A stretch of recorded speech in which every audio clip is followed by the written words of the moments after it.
ಸಾಯಿರಾಮ್. ಆತ್ಮೀಯ ವೀಕ್ಷಕ ಬಾಂಧವರಿಗೆಲ್ಲ ಇವತ್ತಿನ ಜೀವನಾಮೃತ ಕಾರ್ಯಕ್ರಮಕ್ಕೆ ಸ್ವಾಗತ ಸುಸ್ವಾಗತ. ವೀಕ್ಷಕರೇ, ಇವತ್ತು ಒಂದು ವಿಶೇಷವಾದಂಥ ಎಪಿಸೋಡ್ ಮಾಡ್ತಾಯಿದ್ದೀನಿ. ನನಗೆ ಭಾಳಷ್ಟು ಜನ ಪತ್ರಗಳು ಬರೆದಿದ್ದಾರೆ. ಏನಂತಂದರೆ, ನಾವು ಈ ಮನೆಗೆ ಹೋದ್ಮೇಲೆ ನನಗೆ ತುಂಬ ಲಾಸ್ ಆಯಿತು ಅಂತಾರೆ. ಈ ಮನೆಗೆ ಬಂದ ಮೇಲೆ ನಮಗೆ ಭಾಳಷ್ಟು ಸಾವು ನೋವುಗಳಾಯಿತು ಅಂತಾರೆ. ಈ ಮನೆಗೆ ಬಂದಮೇಲೆ ನನ್ನ ಮಗ ಕುಡಿಯೋದು ಕಲ್ತ್ಕೊಂಡ, ಸ್ಮೋಕ್ ಮಾಡೋದು ಕಲ್ತ್ಕೊಂಡ, ವಿಪರೀತ ಸಾಲ ಮಾಡ್ಕೊಂಬಿಟ್ಟ ಅಂತಾರೆ. ಈ ಮನೆಗೆ ಲೀಸಿಗೆ ಬಂದಮೇಲೆ ನನ್ನ ಹೆಣ್ಮಗಳು ಭಾಳ ತುಂಬ ಕಷ್ಟಪಟ್ಬಿಟ್ಲು. ಈ ಮನೆಗೆ ಬಂದಮೇಲೆ ನನ್ನ ಹೆಣ್ಮಗಳು ಯಾವನ ಜೊತೆಲೂ ಮದುವೆ ಮಾಡ್ಕೊಂಡು ಹೊಟ್ಟೋಗ್ಬಿಟ್ಲು. ಈ ಮನೆಗೆ ಬಂದಮೇಲೆ ನನ್ನ ಹೆಂಡತಿಗೆ ಸಾವಾಯಿತು. ಈ ಮನೆಗೆ ಬಂದಮೇಲೆ ನನ್ನ ಗಂಡ ಸತ್ತೋದ. ಈ ಮನೆಗೆ ಬಂದಮೇಲೆ ನನ್ನ ಮಕ್ಕಳೆಲ್ಲ ಎಲ್ಲ ಒಂಥರ ತುಂಬ ಮಾತೇ ಬಿಟ್ಬಿಟ್ರು, ದೂರ ಹೋಗ್ಬಿಟ್ರು. ಅದಕ್ಕೆ ಏನಾಗಿದೆ ನೋಡಿ ಅಂಥೇಳಿ ಪತ್ರಗಳು ಬರೆದಿದ್ದಾರೆ. ವಾಸ್ತು ದೋಷ ಇದೆ ಅಂಥೇಳಿ ಬರೆದಿದ್ದಾರೆ. ಯಾರು ಹೇಳಿದ್ರಂತೆ ವಾಸ್ತು ದೋಷ ಇದೆ, ಅದಕ್ಕೆ ಇದು ನಿಮ್ಗೆ ಈ ಥರ ತೊಂದರೆ ಆಗ್ತಿದೆ ಅಂಥೇಳಿ. ನಾನೀಗ ಕಳೆದ ತಿಂಗಳಲ್ಲೆಲ್ಲ ಎಪಿಸೋಡ್ ಮಾಡಿದೆ. ನಾನು ವಾಸ್ತು ದೋಷಕ್ಕಿಂತ ನಮ್ಮ ಜಾತಕದಲ್ಲಿ ದೋಷ ಭಾಳಷ್ಟು ಇರ್ತದೆ. ಪೂರ್ವಜನ್ಮದ ಕರ್ಮ, ಆಯಾ ದಶಾಭುಕ್ತಿಗಳು ಬಂದಾಗ ಆ ದೋಷಗಳು ನಡೀತದೆ. ಶಾಪ ಇರ್ಬೋದು, ಪಾಪಗಳಿರ್ಬೋದು. ಹೀಗಾಗಿ ನಾವು ವಾಸ್ತು ದೋಷ ಅಂತೀವಿ. ಆ ಮನೇಲಿ ಹಿಂದೆ ಇದ್ದವರೆಲ್ಲ ಚೆನ್ನಾಗಿರು, ಇವರು ಹೋದ್ಮೇಲೆ ತೊಂದರೆ ಆಯಿತು ಅಂಥೇಳಿ. ಇವತ್ತು ವಾಸ್ತು ದೋಷ ನಿವಾರಣೆ ಮಾಡ್ಕೊಳ್ಳೋದು ಹೇಗೆ ಅನ್ನೋದನ್ನು ಇವತ್ತಿನ ಸಂಚಿಕೆಯಲ್ಲಿ ತಿಳಿಸ್ಕೊಡ್ತೀನಿ. ಕೆಲವರು ಬಾಡಿಗೆ ಮನೇಲಿ ಇರ್ತಾರೆ, ಕೆಲವರು ಲೀಸ್ ಮನೇಲಿ ಇರ್ತಾರೆ, ಕೆಲವರು ಬಾಡಿಗೆನೂ ಕೊಡೋಲ್ಲ, ಲೀಸು ಕೊಡೋಲ್ಲ, ಸಂಬಂಧಿಕರ ಮನೆಯಲ್ಲೇ ಇರ್ತಾರೆ, ಕೆಲವು ಸ್ವಂತ ಮನೆಯಲ್ಲೇ ಇರ್ತಾರೆ. ಇನ್ನೊಬ್ಬರು ಅವರೆಲ್ಲ ಅಮೆರಿಕದಲ್ಲಿ ಇರ್ತಾರೆ, ಮನೆ ಇಲ್ಲಿ ಖಾಲಿ ಇರುತ್ತೆ, ಅದೊಬ್ಬದು ನೀವು ಎತ್ಕೊಳ್ಳಿ, ನಮ್ಮ ಮನೇಲಿ ದೇವ್ರ ದೀಪ ಹಚ್ಕೊಂಡು ವಾಸ ಮಾಡಿ, ಬಾಡಿಗೆಯನ್ನು ಕೊಡಬೇಡಿ ಅಂತೇಳಿ ಸುಮ್ಮನೆ ಫ್ರೀಯಾಗಿ ಕೊಟ್ಟಿರ್ತಾರೆ. ಈ ಥರ ವೆರೈಟೀಸ್ ಪ್ರಾಬ್ಲಮ್ಮು, ಅದು ವಾಸ್ತು ದೋಷ ಅಂತಾರೆ. ಇವತ್ತಿನ ಸಂಚಿಕೆಯಲ್ಲಿ ವಾಸ್ತು ದೋಷ ಇತ್ತು ಅಂತ ನಿಮ್ಗೆ ಮನಸ್ಸಲ್ಲಿ ಬಂದುಬಿಟ್ಟಿದ್ರೆ, ವಾಸ್ತು ದೋಷ ಅನ್ನೋದಿದ್ದರೆ, ನಿಮ್ಮ ಜಾತಕದ ದೋಷದ ಬಗ್ಗೆ ಮರ್ತುಬಿಟ್ಟಿದ್ದೀರ, ವಾಸ್ತು ದೋಷದ ಬಗ್ಗೆ ಗಮನ ಜಾಸ್ತಿ ಇಟ್ಕೊಂಡಿದ್ದೀವಿ. ಯಾರ್ಯಾರು ಲೀಸ್ ಮನೇಲಿದ್ದೀರೋ, ಬಾಡಿಗೆ ಮನೇಲಿದ್ದೀರೋ, ಕೂಡು ಕುಟುಂಬದಲ್ಲಿದ್ದೀರೋ, ಬಾಡಿಗೆ ಕೊಡೋಲ್ಲ, ಸುಮ್ಮನೆ ಇರ್ತೀರಿ ಫ್ರೀಯಾಗಿ, ಈ ಥರದಲ್ಲಿ ಇದ್ದವರಲ್ಲಿ ಏನೇನು ದೋಷಗಳಿದೆಯೋ ಅದನ್ನೆಲ್ಲ ನಿವಾರಣೆ ಮಾಡ್ಕೊಳ್ಳೋಕ್ಕೆ ಒಂದು ವಾಸ್ತು ದೀಪ ಚಕ್ರ ಆರಾಧನೆ ಅಂಥೇಳಿ ಒಂದು ಎಪಿಸೋಡ್ ಇವತ್ತಿನ ಮಾಡ್ತಾಯಿದ್ದೀನಿ. ನೋಡಿ, ಭೂಮಿ ಅನ್ನೋ ಒಂದು ಗ್ರಹ, ಈ ಗ್ರಹದ ಮೇಲೆ ಸೂರ್ಯನ ಬೆಳಕು, ಗಾಳಿ, ನೀರು ಮೂರು ಚೆನ್ನಾಗಿದ್ದರೆ ಅದು ವಾಸ್ತು ಅಂತಾರೆ. ವಾಸ್ತು ಎಲ್ಲಿ ಬೆಳಕು ಚೆನ್ನಾಗಿರುತ್ತೋ, ಎಲ್ಲಿ ನೀರಿರುತ್ತೋ ಚೆನ್ನಾಗಿ, ಎಲ್ಲಿ ಗಾಳಿ ಇರುತ್ತೋ ಅದು ಶುದ್ಧ ವಾಸ್ತು ಮನೆ ಅಂತ, ವಾಸ್ತು ಅಂತ. ಅದು ಯಾವ್ದಾರು ಆಗಿಲ್ಲ, ಅಂಗಡಿ ಇರ್ಬೋದು, ಶಾಪ್ ಇರ್ಬೋದು, ಸಿನಿಮಾ ಥಿಯೇಟ್ರ್ ಇರ್ಬೋದು, ಅಥವಾ ದೇವಾಲಯ ಇರ್ಬೋದು, ಯಾವುದೇ ಎಲ್ಲಿ ಗಾಳಿ ನೀರು ಬೆಳಕು ಶುದ್ಧವಾಗಿರುತ್ತೋ, ಕರೆಕ್ಟಾಗಿ ಮನೆಗೆ ಬರುತ್ತೋ ಅದು ವಾಸ್ತು ಅಂತ. ನೋಡಿ, ನಾನೀಗ ಚಿತ್ರದಲ್ಲಿ ತೋರಿಸ್ತಾ ಇದ್ದೀನಿ ನೋಡಿ. ಸೂರ್ಯ ಭೂಮಿ ಮೇಲೆ ಬೆಳಕನ್ನು ಚೆಲ್ತಾ ಇದ್ದಾನೆ. ಅವನು ಒಂದೇ ಕಡೆ ಚೆಲ್ಲಲ್ಲ. ಪೂರ್ವ, ಆಗ್ನೇಯ, ದಕ್ಷಿಣ, ನೈಋತ್ಯ, ಪಶ್ಚಿಮ, ವಾಯುವ್ಯ, ಉತ್ತರ, ಈಶಾನ್ಯ, ಹೀಗೆ 8 ದಿಕ್ಕುಗಳಿಗೂ ಕೂಡ ಸೂರ್ಯ ಭಗವಾನು ಬೆಳಕು. ಎಲ್ಲ ದಿಕ್ಕಿನಲ್ಲೂ ಸೂರ್ಯನ ಬೆಳಕು ಮನೆ ಒಳಗೆ ಬಂತು ಅಂದರೆ ವಾಸ್ತು ದೋಷ ಇರೋದಿಲ್ಲ ಅಂತ ಹೇಳ್ತಾರೆ. ಇಷ್ಟೇ ಫಾರ್ಮುಲಾ. ಈ ದಿಕ್ಕುಗಳಲ್ಲಿ ಸೂರ್ಯನ ಬೆಳಕು ಚೆನ್ನಾಗಿ ಬರಬೇಕು. ನಾ ಚಿತ್ರದಲ್ಲಿ ತೋರಿಸ್ತಾ ಇದ್ದು ನೋಡಿ, ಈ ರೀತಿ ಇತ್ತು ಅಂತಂದರೆ ಶುದ್ಧ ವಾಸ್ತು ಅಂತ ಕರೀತಾರೆ. ಈ ಒಂದು ಉದಾಹರಣೆ ನಾನು ಹೇಳೋದಾರೆ, ನಮ್ಮ ಶರೀರವೇ ಒಂದು ದೊಡ್ಡ ಮನೆ. ಆ ದೊಡ್ಡ ಮನೆಯಲ್ಲಿ ಆತ್ಮನೇ ವಾಸ್ತು ಅಂತ ಕರೀತಾರೆ. ಆತ್ಮದಲ್ಲಿ ಪಾಪಗಳಿಲ್ಲ, ಶಾಪಗಳಿಲ್ಲ ಅಂದರೆ ಈ ಶರೀರ ಚೆನ್ನಾಗಿರುತ್ತಂತೆ. ಆತ್ಮದಲ್ಲೇ ಪೂರ್ವಜನ್ಮದ ಶಾಪಗಳು, ಪಾಪಗಳು, ಮತ್ತು ನಮ್ಮಲ್ಲಿ ಮನಸ್ಸಲ್ಲಿ ಕಾಮ, ಕ್ರೋಧ, ಲೋಭ, ಮೋಹ, ಮದ, ಮಾತ್ಸರ್ಯಗಳನ್ನು ತುಂಬಿ ತುಳ್ಕೊಂಡಿದ್ದಾಗ ಎಂಥ ಶುದ್ಧವಾದ ವಾಸ್ತುಲಿದ್ರೂ ಕೂಡ ನಮ್ಗೆ ತೊಂದರೆ ಆಗ್ತಾ ಇರ್ತದೆ. ಅದಕ್ಕೆ ಈ ಶರೀರನ ವಾಸ್ತುನ ಶರೀರ ಅನ್ನೋ ದೇಹದಲ್ಲಿ ಆತ್ಮ ಅನ್ನೋ ವಾಸ್ತುವನ್ನು ಶುದ್ಧೀಕರಣ ಮಾಡೋದೇ ಮನುಷ್ಯ ವಾಸ್ತು ಅಂತ ಹೇಳ್ತಾರೆ. ಆದ್ದರಿಂದ ಈ ಒಂದು ಚಿತ್ರದಲ್ಲಿ ನಾನೇನು ತೋರಿಸ್ತಾ ಇದ್ದೀನೋ ಅದೆಲ್ಲ ನೀವು ಗಮನದಲ್ಲಿ ತಗೋಬೇಕು. ವಾಸ್ತು ಅಂದ್ರೇನು, ಎಲ್ಲ ದಿಕ್ಕಿನಲ್ಲೂ ಗಾಳಿ ಬೆಳಕು ಬರುವಂಥ ಕಿಟಕಿ ಬಾಗಿಲುಗಳನ್ನು ಇಟ್ಟಿದ್ದರೆ ವಾಸ್ತು ದೋಷ ನಿವಾರಣೆ ಆಗಿಬಿಡುತ್ತೆ. 8 ದಿಕ್ಕಿನಲ್ಲೂ ಕಿಟಕಿಗಳು ಬಾಗಿಲುಗಳು, ಬಾಗಿಲಿಲ್ಲ ಅಂದರೆ ಕಿಟಕಿಗಳು ಇಡಬೇಕು. ಕಿಟಕಿಗಳಿಟ್ಟು ಅಂತಂದರೆ ಸಮತೋಲನ ಆಯಿತು ಅಂತೇಳಿ ವಾಸ್ತು ಚೆನ್ನಾಗಿ ಬರುತ್ತೆ ಅಂತ. ಎರಡನೇದು, ವಾಸ್ತುವಿನಲ್ಲಿ ಕೆಲವ್ರಿಗೆ ಮದುವೆ ಆಗಿಲ್ಲ, ಮಕ್ಕಳಾಗಲಿಲ್ಲ, ಮಗಳು ಯಾವ ಜೊತೆ ಓಡಾಟೋದ್ಲು, ಮಗ ಕುಡ್ಕೊಂಡು ಸೇತ್ಕೊಂಡು ದುಡ್ಡೆಲ್ಲ ಖರ್ಚು ಮಾಡಿ ಸಾಲಗಾರನಾಗ್ಬಿಟ್ಟಿದ್ದಾನೆ, ಏನೇನೋ ಸಮಸ್ಯೆ ಇದೆ ಅಂತಾರಲ್ವ. ಹಾಗಿದ್ಮೇಲೆ ನಾವು ಅದನ್ನೆಲ್ಲ ಮಾಡಿಸೋರು ಯಾರು?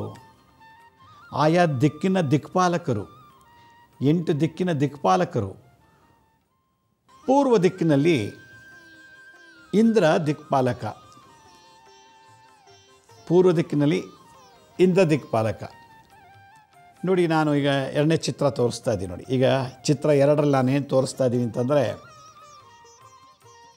ಪೂರ್ವದಿಂದ ಬೆಳಕು ಬರ್ತಾ ಇದೆ ಅಂದರೆ ಇಂದ್ರನ ಆಶೀರ್ವಾದ ಇರುತ್ತೆ. ಇಂದ್ರ ಐರಾವತದ ಮೇಲೆ ಕೂತಿರ್ತಾನೆ, ಇಂದ್ರನ ವಾಹನ ಐರಾವತ.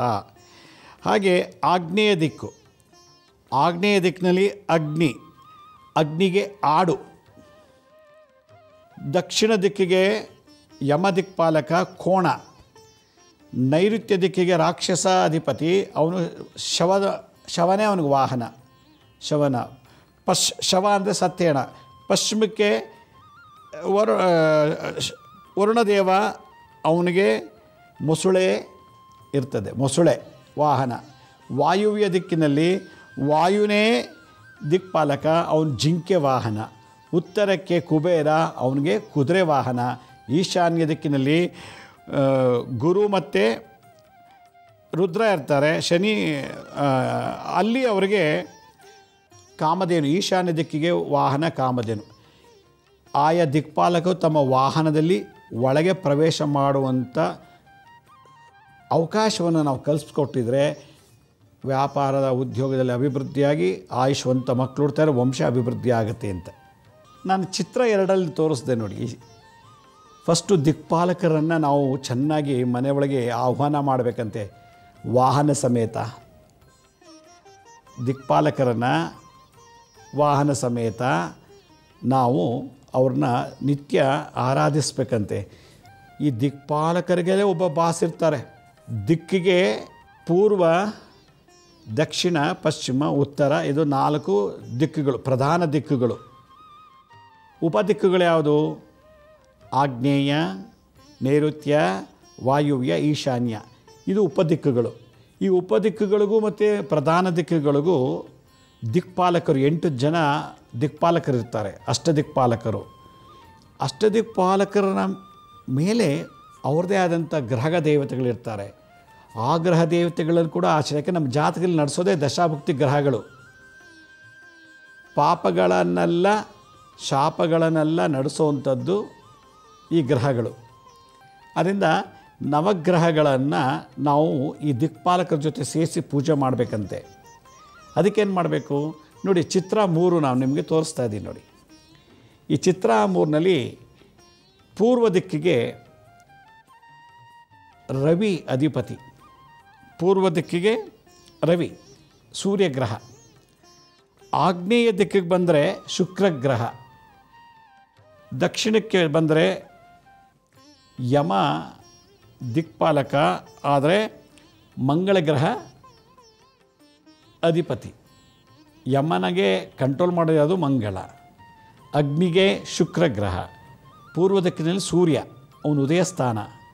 ನೈಋತ್ಯದಲ್ಲಿ ಬಂದರೆ ರಾಕ್ಷಸ ದಿಕ್ಪಾಲಕ, ನೈಋತ್ಯ ಅಂತ ಒಬ್ಬ ರಾಕ್ಷಸ, ಅವನ್ನ ಕಂಟ್ರೋಲ್ ಮಾಡೋದು ರಾಹುಗ್ರಹ. ಇಲ್ಲೇ ಭಾಳ ಇಂಪಾರ್ಟೆಂಟ್ ರಾಹು ನೈಋತ್ಯದಲ್ಲಿ. ಪಶ್ಚಿಮಕ್ಕೆ ಬಂದರೆ ವರುಣ ದಿಕ್ಪಾಲಕ, ಆದರೆ ಅವನು ಬಾಸು ಶನಿಗ್ರಹ. ವಾಯುವ್ಯದಲ್ಲಿ ವಾಯುದೇವ ದಿಕ್ಪಾಲಕನಾದರೆ ಅವನ ಕಂಟ್ರೋಲ್ ಮಾಡೋದು ಚಂದ್ರಗ್ರಹ. ಉತ್ತರ ದಿಕ್ಕಿನಲ್ಲಿ ಕುಬೇರ, ಆ ಕುಬೇರನ ಕಂಟ್ರೋಲ್ ಮಾಡುವಂಥ ಗ್ರಹ ಯಾವುದಪ್ಪ ಅಂತಂದರೆ ಬುಧಗ್ರಹ. ಈಶಾನ್ಯದಲ್ಲಿ ಗುರು ಪ್ಲಸ್ ಕೇತು ಇಬ್ಬರೂ ಇರ್ತಾರೆ ಈಶಾನ್ಯದಲ್ಲಿ. ಗುರು ಮತ್ತು ಕೇತು ಈ ಎರಡು ಗ್ರಹಗಳ ಸಂಯೋಗದಿಂದ ಈಶಾನ್ಯ ದಿಕ್ಕನ್ನು ಕಂಟ್ರೋಲ್ ಮಾಡ್ತಾರೆ. ಆದ್ದರಿಂದ ಎಲ್ಲಿ ಗುರು ಮತ್ತು ಕೇತು ಇರ್ತಾರೋ ಅಲ್ಲಿ ಈಶಾನ್ಯ ದಿಕ್ಪಾಲಕನಿರ್ತಾನೆ. ಈಶಾನ್ಯ ಯಾವಾಗಲೂ ಗುರುಗ್ರಹ ಮತ್ತು ಕೇತು ಗ್ರಹನ ಗೌರವಿಸ್ತಾನೆ, ಪೂಜಿಸ್ತಾನೆ ಅಂಥೇಳಿ ಇದು. ಅಲ್ಲಿಗೆ ದಿಕ್ಕುಗಳಿಗೆ ದಿಕ್ಪಾಲಕರನ್ನು ನಾವು ಪ್ರತಿನಿತ್ಯ ಪೂಜೆ ಮಾಡಬೇಕು. ಆ ದಿಕ್ಪಾಲಕರ ಬಾಸ್ ಆದಂಥ ಗ್ರಹಗಳನ್ನು ಪೂಜೆ ಮಾಡಿದ್ರೆ ಯಾವ ದೋಷನೇ ಇರೋದಿಲ್ಲ, ವಾಸ್ತು ದೋಷನೇ ಇರೋದಿಲ್ಲ. ದಿಕ್ಪಾಲಕರು ದಿನನಿತ್ಯದ ಕರ್ಮಗಳನ್ನು ಕಂಟ್ರೋಲ್ ಮಾಡ್ತಾರೆ. ಗ್ರಹಗಳು ನಮ್ಮ ಪೂರ್ವಜನ್ಮದ ಶಾಪ ಪಾಪಗಳನ್ನು ಕಂಟ್ರೋಲ್ ಮಾಡ್ತಾರೆ ಆಯಾ ದಶಾಭುಕ್ತಿ ಪ್ರಕಾರ. ಆದ್ದರಿಂದ ದಿನನಿತ್ಯ ಗ್ರಹ ಶಾಂತಿ, ದಿಕ್ಪಾಲಕರ ಶಾಂತಿ ಮಾಡಿಬಿಟ್ಟು ಅಂತಂದರೆ ಅದು ಎಂಥ ಕೆಟ್ಟ ವಾಸ್ತು ಇದ್ದರೂ ಕೂಡ ಆ ಮನೆಯಲ್ಲಿ ಅಭಿವೃದ್ಧಿ ಆಗ್ತದೆ, ಏಳಿಗೆ ಆಗತ್ತೆ ಅಂತ ಹೇಳಿದ್ರು. ಈಗ ಇನ್ನೊಂದು, ಕೆಲವರು ಮನೆಗೆ ಬಾಡಿಗೆಗೆ ಹೋಗ್ತಾರೆ. ಆ ಬಾಡಿಗೆ ಓನರ್ಗೆ ಹೆಸರಲ್ಲಿ ಆ ಮನೆ ಕಟ್ಟಿರ್ತಾರೆ. ಅವನ ನಕ್ಷತ್ರ ಪ್ರಕಾರ ಆಯ ಮಾಡಿರ್ತಾರೆ, ಆ ಮನೆಗೆ ಆಯ ತೆಗೆದಿರ್ತಾರೆ. ಲೀಸ್ಗೆ ಹೋಗ್ತಾರೆ. ಆ ಲೀಸ್ನಲ್ಲಿ ಯಾರೋ ಒಬ್ಬರು ಮನೆ ಕಟ್ಟಿಸಿರ್ತಾರೆ. ಆ ಮನೆಗೆ ನಾನು ಹೋಗ್ತೀನಿ, ನನ್ನ ಮನೆಯಲ್ಲ ಅದು, ಆ ಓನರ್ ಹೆಸರಲ್ಲಿ ನಕ್ಷತ್ರ ಪ್ರಕಾರ ಆಯ ಮಾಡಿರ್ತಾರೆ, ಆಯ ಹಾಕಿ ಮನೆ ಕಟ್ಟಿರ್ತಾರೆ. ಹೀಗೆ ನಾನೊಂದು ಮನೆ ಪರ್ಚೇಸ್ ಮಾಡ್ತೀನಿ ಅಂತ ಇಟ್ಕೊಳ್ಳಿ. ನಾನು ಪರ್ಚೇಸ್ ಮಾಡಿರೋ ಮನೆ ನನ್ನ ಹೆಸರಲ್ಲಿ ಕಟ್ಟಿಲ್ಲ, ಅದು ಯಾವನೋ ಸೇಲ್ ಮಾಡಿದ್ನಲ್ಲ ಅವನ ಹೆಸರಲ್ಲಿ ಆ ಮನೆ ಕಟ್ಟಿರ್ತಾರೆ. ಅವನು ನಕ್ಷತ್ರ ಪ್ರಕಾರ ಆಯ ಹಾಕಿರ್ತಾರೆ. ಅಲ್ಲಿ ಆ ನಕ್ಷತ್ರ ಪ್ರಕಾರ ಆಯ ಹಾಕಿ ಅದನ್ನು ಕಟ್ಟಿರ್ತಾರೆ. ನಾನು ಪರ್ಚೇಸ್ ಮಾಡಿಬಿಡ್ತೀನಿ. ಅಲ್ಲಿಗೆ ಆ ಮನೆ ಆಯ ನನಗಾಗಿ ಬರ್ತಿಲ್ಲ, ಅದು ಮಾರ್ದೋನ ಹೆಸರಲ್ಲಿತ್ತು. ನಾನು ಮಾರಿಬಿಟ್ಟು ಇನ್ನೊಬ್ಬನಿಗೆ ಹೋಗ್ತೀನಿ, ನನ್ನ ಹತ್ರ ತೊಗೊಳ್ಳೋನು ನಾನಂತೂ ಆಯ ಹಾಕಿಲ್ಲ, ಯಾರೋ ಕಟ್ಸಿ ನಾನು ತೊಗೊಂಡೆ, ನಾನು ತೊಗೊಂಡಿದ್ದು ಇನ್ನೊಬ್ಬರು ಮಾರ ಅವನು ತೊಗೋತಾನೆ. ಹೀಗೆ ಆಯಗಳಲ್ಲೂ ಕೂಡ ಮನೆ ಆಯದಲ್ಲೂ ದೋಷ ಇದ್ದರೆ ಅದನ್ನು ನಾವೇ ಸರಿಪಡಿಸ್ಕೋಬೋದು. ಲೀಸ್ ಮನೆಯಲ್ಲಿರಲಿ ಅಥವಾ ಬಾಡಿಗೆ ಮನೆಯಲ್ಲೇ ಇರಲಿ, ಸ್ವಂತ ಮನೆಯೇ ಆಗಿರಲಿ. ನಮ್ಮ ಮುತ್ತಾತ ಕಟ್ಸಿದ್ರು 3ನೇ ತಲೆಮಾರು ಹಿಂದೆ. ನಮ್ಮ ಮುತ್ತಾತನ ಹೆಸರಲ್ಲಿ ಆ ನಕ್ಷತ್ರ ಪ್ರಕಾರ ಆಯ ಹಾಕಿ ಮನೆ ಕಟ್ಟಿರು.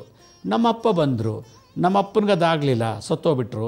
ನಾನು ಬಂದಿದ್ದೀನಿ, ಆ ಮನೆ ಆಯ ನನಗೆ ಅಡ್ಜಸ್ಟ್ ಆಗ್ತಿಲ್ಲ. ಆದರೆ ಅದು ಬಿಟ್ಟರೆ ಗತಿನೇ ಇಲ್ಲ, ಆ ಮನೇಲೇ ಇರಬೇಕು ನಾನು. ಯಾವಾಗ ಆ ಮನೇಲೇ ನಾನು ವಾಸ ಮಾಡಬೇಕು, ವಿಧಿ ಇಲ್ಲ, ಬೇರೆ ಕಡೆ ಹೋಗೋಕ್ಕಾಗಲ್ಲ, ನನಗೆ ದುಡ್ಡಿಲ್ಲ, ಕಟ್ಟೋಕ್ಕಾಗಲ್ಲ ಬಾಡಿಗೆ. ಈಗ ವಾಸ್ತು ದೋಷ. ಈ ಮನೆಗೆ ಬಂದಮೇಲೆ ಮಗ ಯಾರೋ ಕುಡ್ಕೊಂಡ ಎಲ್ಲ ಸಾಲಗಾರ ಮಾಡಿಬಿಟ್ಟ, ಮಗಳು ಯಾವ ಜೊತೆ ಓಡೋದ್ಲು, ಹೆಂಡತಿ ಸತ್ತೋದ್ಲು, ಮತ್ತು ಏನೇನೋ ತೊಂದರೆ, ವ್ಯಾಪಾರ ನಷ್ಟ, ಉದ್ಯೋಗದಲ್ಲಿ ಕೆಲಸ ಕಳ್ಕೊಂಬಿಟ್ಟೆ. ಹೀಗೆ ಯಾಕಂದರೆ ಆಯ ನನಗೆ ಆಗ್ತೀವಲ್ಲ, ಆ ಮನೆ ಆಯ ನನ್ನ ಹೆಸರಲ್ಲಿ ಇಲ್ಲ, ತಾತಂದದು ಪಿತ್ರಾಜಿತ ಮನೆ ಅದು. ಆಮೇಲೆ ನಾನು ಇನ್ನೂ ಬಾಡಿಗೆ ಮನೆಗೆ ಹೋಗ್ತೀನಿ, ಅದು ಕೂಡ ನನ್ನ ಹೆಸರಲ್ಲಿಲ್ಲ, ಆಯ ಲೀಸ್ಗೋದೆ ಅಲ್ಲ, ಎಲ್ಲವೂ ಕೂಡ ನನಗೆ ಗೊಂದಲಮಯ ಆಗಿಬಿಟ್ಟಿದೆ. ಹೀಗಾಗಿ ನನಗೆಲ್ಲ ವಿಚಾರದಲ್ಲೂ ಕೂಡ ನನಗೆ ತೊಂದರೆ ಆಗ್ತಿದೆ ಅಂತ ಹೇಳಿ ನಾವು ವಾಸ್ತುವಿಗೆ ಬೈತೀವಿ. ಆದ್ದರಿಂದ ಲೀಸ್ ಮನೆಯಲ್ಲೇ ಇರಲಿ, ಬಾಡಿಗೆ ಮನೆಯಲ್ಲೇ ಇರಲಿ, ಯಾರೂ ವಾಸ್ತು ಅಂತ ದುಃಖ ಪಡೋದು ಬೇಡ. ದಿಕ್ಪಾಲಕರನ್ನ ನೀವು ಚೆನ್ನಾಗಿ ನೋಡ್ಕೊಳ್ಳಿ. ದಿಕ್ಪಾಲಕರ ಬಾಸ್ ಯಾರು, 9 ಗ್ರಹಗಳು, ಅವರನ್ನು ನೋಡ್ಕೊಳ್ಳಿ.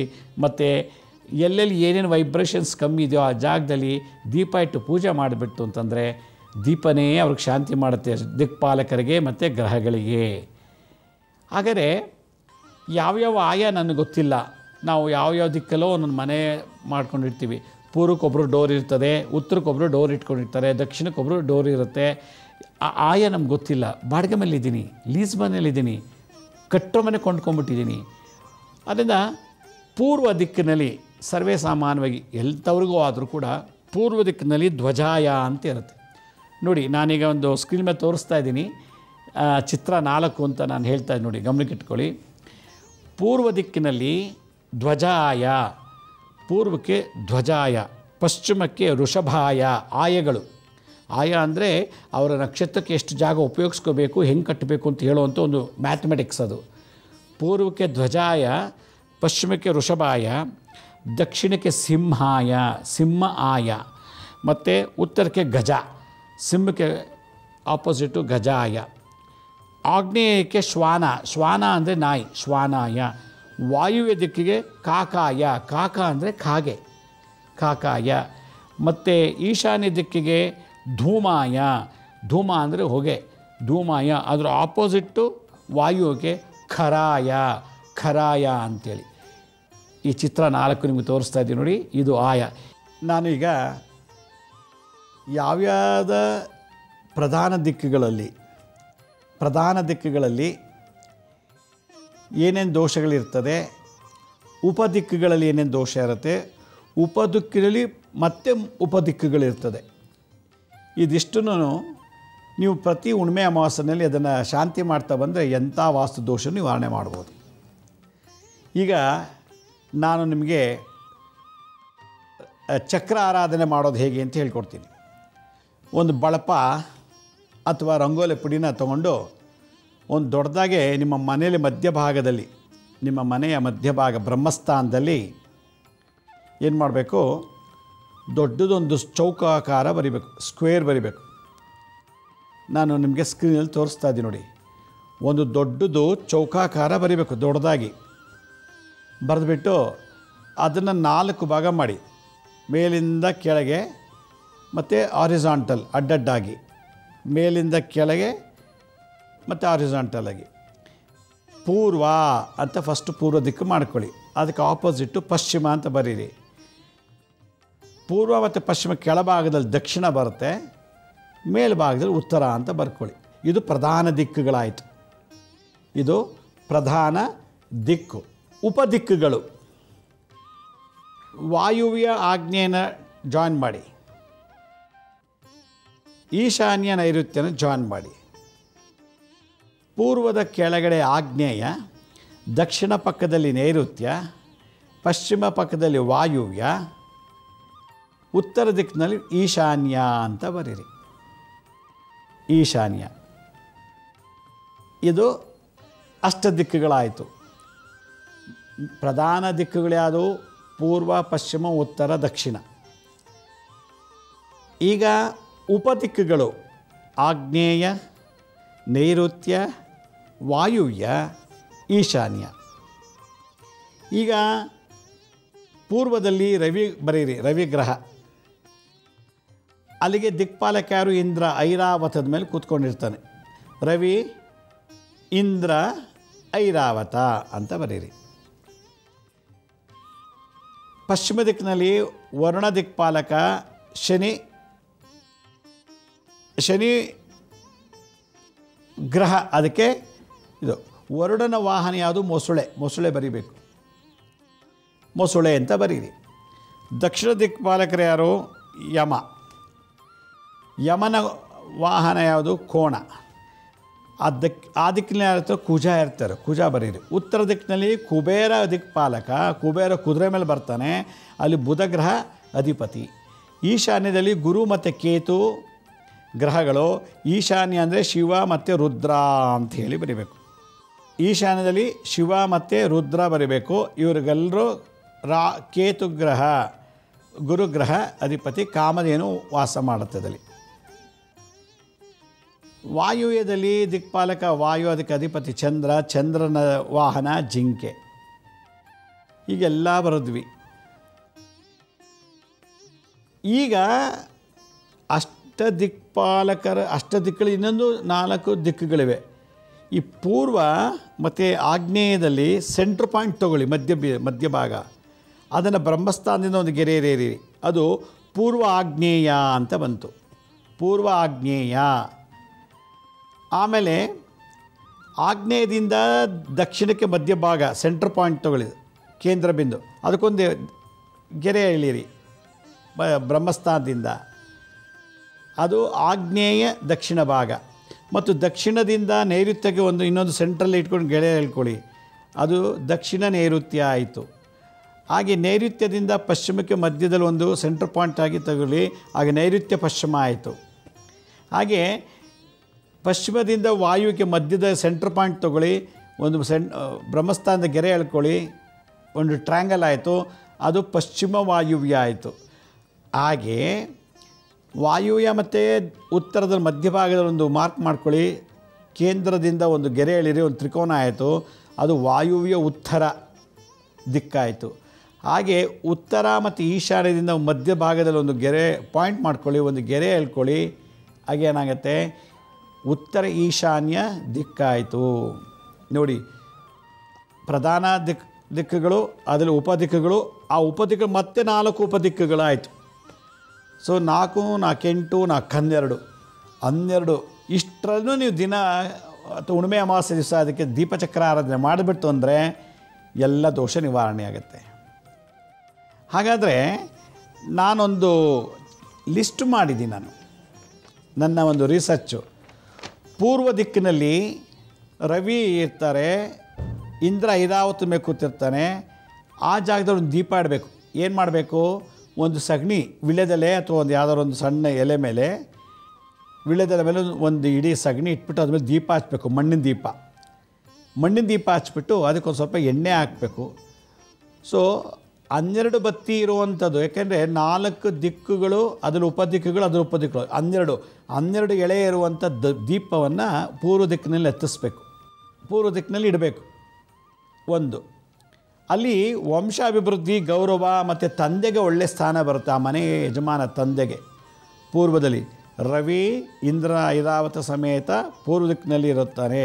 ಅದರಿಂದ ಯಾವ ಪೂರ್ವದಲ್ಲಿ ಎನರ್ಜಿ ಹೆಂಗೆ ಪಾಸ್ ಆಗುತ್ತದೆ, ಮನೆ ಯಜಮಾನಿಗೆ ಪಿತೃಸ್ಥಾನದಲ್ಲಿರುವಂಥವನು ಒಳ್ಳೆಯದಾಗುತ್ತೆ, ವಂಶಾಭಿವೃದ್ಧಿ, ಮದುವೆ ಆಗುತ್ತೆ, ಗೌರವವನ್ನು ಸಂಪಾದಿಸ್ತಾನೆ.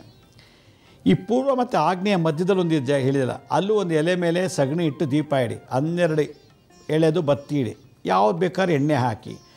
ಅಲ್ಲಿ ಗಂಡು ಸಂತಾನ ಮತ್ತು ಅವುಗಳ ನಡವಳಿಕೆಗಳನ್ನು ಗೊತ್ತು ಮಾಡುತ್ತೆ ಆ ದಿಕ್ಕು, ಪೂರ್ವ ಮತ್ತು ಆಗ್ನೇಯ ಮಧ್ಯಭಾಗದಲ್ಲಿ. ಅದು ವೈಬ್ರೇಷನ್, ವಾಸ್ತುದ ಎನರ್ಜಿ. ಆಗ್ನೇಯ ದಿಕ್ಕಿನಲ್ಲಿ ಬನ್ನಿ. ಆಗ್ನೇಯ ದಿಕ್ಕಿನಲ್ಲಿ ಅಧಿಪತಿ ಯಾರು, ಅಗ್ನಿದೇವ, ಅವನಿಗೆ ಗ್ರಹ ಅದು ಶುಕ್ರ. ಅಲ್ಲಿ ಆಗ್ನೇಯ ದಿಕ್ಕಿನಲ್ಲಿ ಒಂದು ಎಲೆ ಮೇಲೆ ಸಗಣಿ ಇಟ್ಟು ಒಂದು ದೀಪ ಇಟ್ಬಿಟ್ಟು ಎಣ್ಣೆ ಹಾಕಿ 12 ಎಳೆ ಬತ್ತಿನ ಅದಲ್ಲಿಡಿ.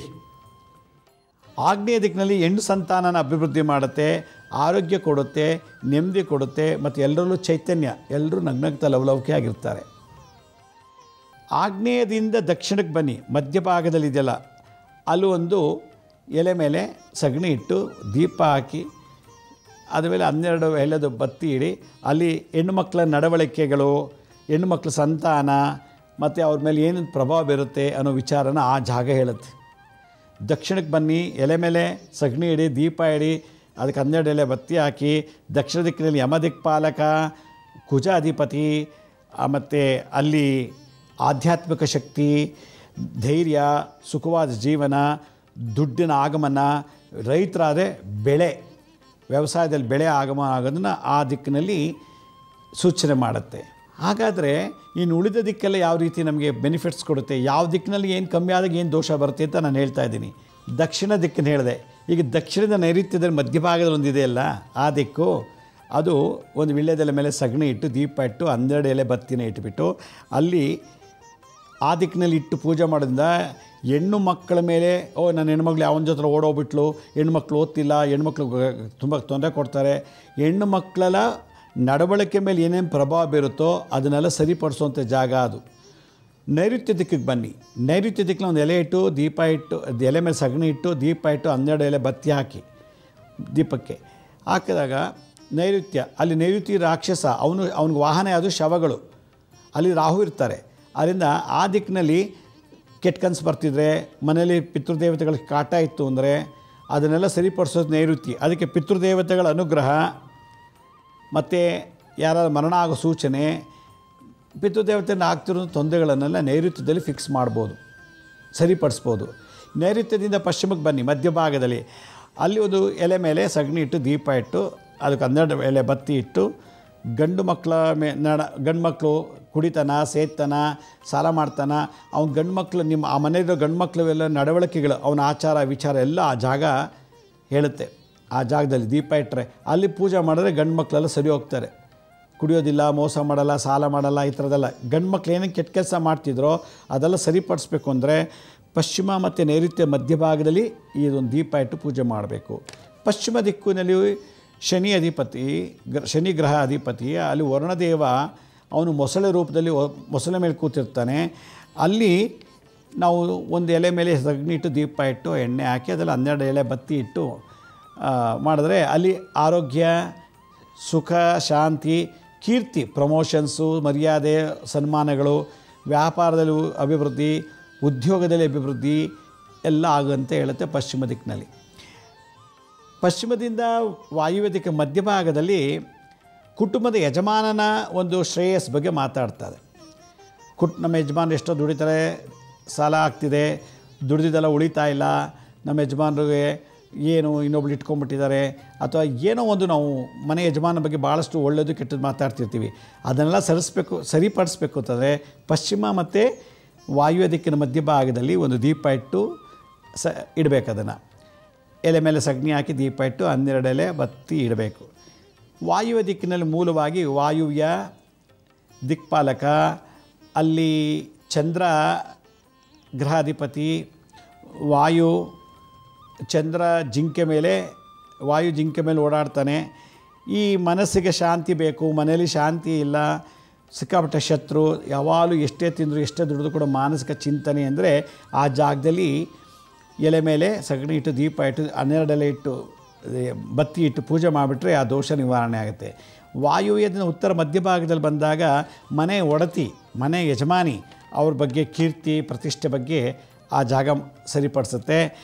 ಉತ್ತರ ದಿಕ್ಕು ಕರೆಕ್ಟಾಗಿ ಉತ್ತರ ದಿಕ್ಕಿನಲ್ಲಿ ಅಲ್ಲಿ ಧನ ಲಾಭ, ಕಾರು, ಸೈಟು, ಒಡವೆ, ವಸ್ತ್ರಗಳ ಬಗ್ಗೆ, ಮತ್ತು ತಾಯಿ ಹೇಗಿದ್ದಾಳೆ, ತಾಯಿ ಗುಣ ಏನು, ತಾಯಿ ಬಗ್ಗೆ ಎಷ್ಟು ಇದೆ, ಅವ್ರದ್ದು ರೋಗ ಬಾಧೆ ಇರ್ಬೋದು, ಸುಖ ಸಂತೋಷ ಇರ್ಬೋದು, ಅದನ್ನೆಲ್ಲ ಉತ್ತರ ದಿಕ್ಕಿನಲ್ಲಿ ಕಂಟ್ರೋಲ್ ಮಾಡ್ಬೋದು.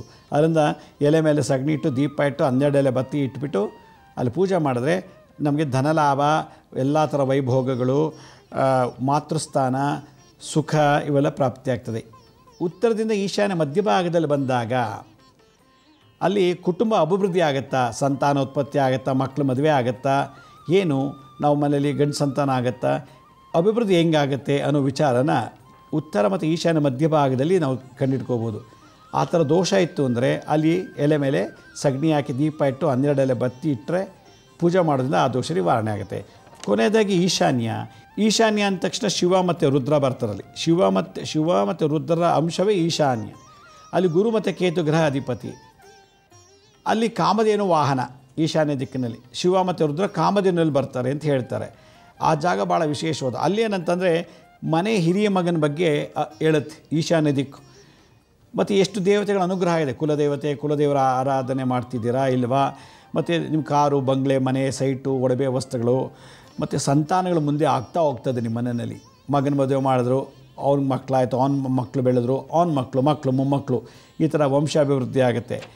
ಈ ಈಶಾನ್ಯ ಮತ್ತು ಪೂರ್ವದ ಮಧ್ಯಭಾಗದಲ್ಲಿ ಇದೆಯಲ್ಲ, ಆ ಮಧ್ಯಭಾಗದಲ್ಲಿ ಒಂದು ಎಲೆ ಇಟ್ಟು ಸಗಣಿ ಇಟ್ಟು ದೀಪ ಇಟ್ಟು 12 ಎಲೆ ಬತ್ತಿ ಇಡಬೇಕು.